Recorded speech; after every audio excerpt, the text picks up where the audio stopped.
Foxborough Fire, we're here with workout number 4, month number 11. In section A, we got 8 per leg dumbbell box step-ups. Then we have 8 per arm dumbbell renegade rows. They're not alternating. So starting with those step-ups here, Dave's gonna have a weight in each arm if possible. Ideally, you wanna be at around a 20-inch box or so, something around your knee height. So Dave's taking this big step up. Dave has very low knees.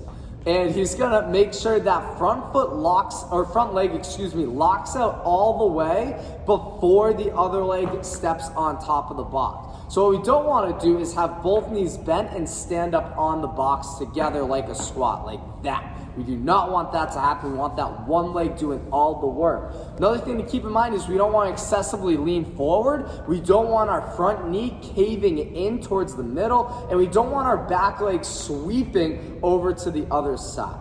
So you get 8 per leg dumbbell box step-ups with the weight in each hand if able. Again, this is something that you might not do very often, so feel free to test out those weight the first couple sets and increase as able. Then we have those renegade rows. We're gonna switch it up a little bit today. We're not gonna do alternate. So Dave's gonna stay nice and squared up and controlled. He's gonna drive his left arm up to his chest, and then he's gonna bring it back down in control, not just letting gravity pull it down. He's controlling that weight back down. One thing Dave's doing really well is keeping his chest squared with the floor. He is not keep opening up his chest every rep, and that's going to be a lot easier to have happen when we are doing all 8 on one side and then all 8 on the other. So be aware of that. Keep everything squared up. Spread those feet out a little bit wider today if you have to.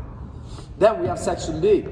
We're gonna do 8 per arm half kneeling dumbbell strict presses, and then we have 30-second hollow hold. Dave's gonna get in his lunge position with his right leg behind him. His right arm is gonna be doing the pressing.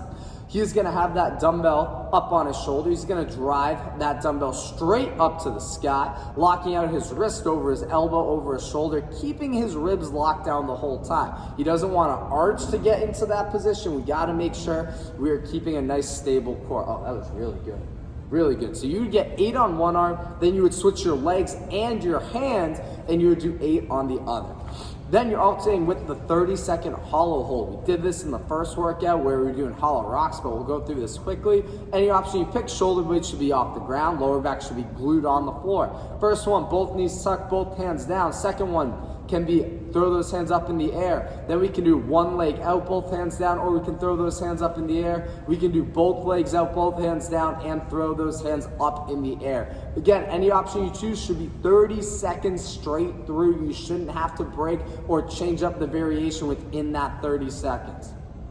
Then, our conditioning part, it's gonna be an EMOM 15, every minute on the minute for 15 minutes, where we want you working for 45 seconds and then you rest 15 seconds before you move on to the next station. So, in the first station, we have wall ball. Second station, we have box step-ups with your wall ball or a dumbbell of 20 pounds or less. And then station 3 is going to be ab bicycles, right? Just as bicycles, so I wasn't sure, just wanted to be sure. Dave's gonna have his med ball. He's gonna be an arm's length away from the wall. He's gonna tuck that med ball right under his chin. He's sinking down to a full squat. When he does this, he's making sure his elbows stay in tight so they fall between his knees. He's making sure his heels stay flat on the ground every single rep. If he's not able to control that wall ball and he starts going up onto his toes, let's take it a step back, focus on that squat. We might just change it up to goblet squats and that would be fine. Then the other motion, that would be amazing, amazing. The other motion is going to be those box step-ups. You can hold that med ball wherever you want. Again, if you have multiple of you guys up there, feel free to grab a dumbbell instead, and you're just doing these alternating step-ups similar to what we did in section A. You can hold it into your chest, you can hold it up on your shoulder, you can hold it up overhead, whatever you want to do, you can hold it in your shirt. What do? Then we have ab bicycles at the end here. So Dave's gonna be on his lower back. He's gonna interlock his fingers behind his head. He's bringing his right elbow to his left knee, and then he is switching to the other side. If you wanna get a really good burn out of this, get a 1 to 2 second pause each time. Remember, we have no set reps we're going for today. We're just trying to move for 45 seconds and then get a 15-second rest. So we're doing this 5 total times through, 15 total minutes. It's an EMOM, 45 seconds of work, 15 seconds of rest. Good luck with it.